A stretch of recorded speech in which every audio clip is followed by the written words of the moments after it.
讲到明仔载就是拜五啊，也就是劳动节连续假期的头一天，唔知观众朋友恁敢安排好势要去倒位佚佗咧？讲到这个五月初一劳动节，也是劳基法保障劳工的休假日。不过公立学校的教师却是爱上班。今仔日全国教师会就召开记者会，要求五月初一劳动节就爱互所有放请的人拢会当放假。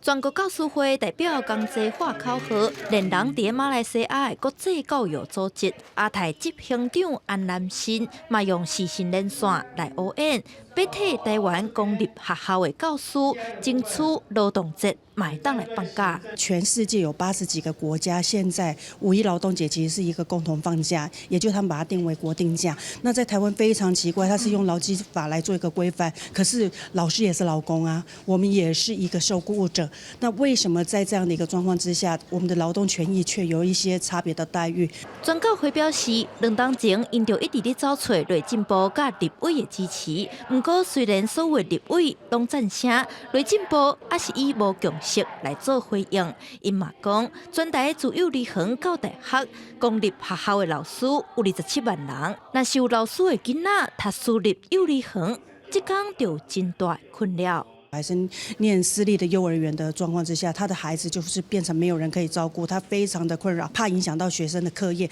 他们也不太敢请假。 专教会认为，虽然教师无适用劳基法，但是有关算是劳工，无教师节通放，嘛无劳动节连假，真无合理。因按算发起公部门员工，伫5月初一即天行上凯道游行，袂当来，卖当穿红衫上课表达抗议。针对诉求，内政部是讲，目前的固定假日，原则上拢经过全面性的考量，毋是随便通修改。 记者电话文林玉凯台北报道。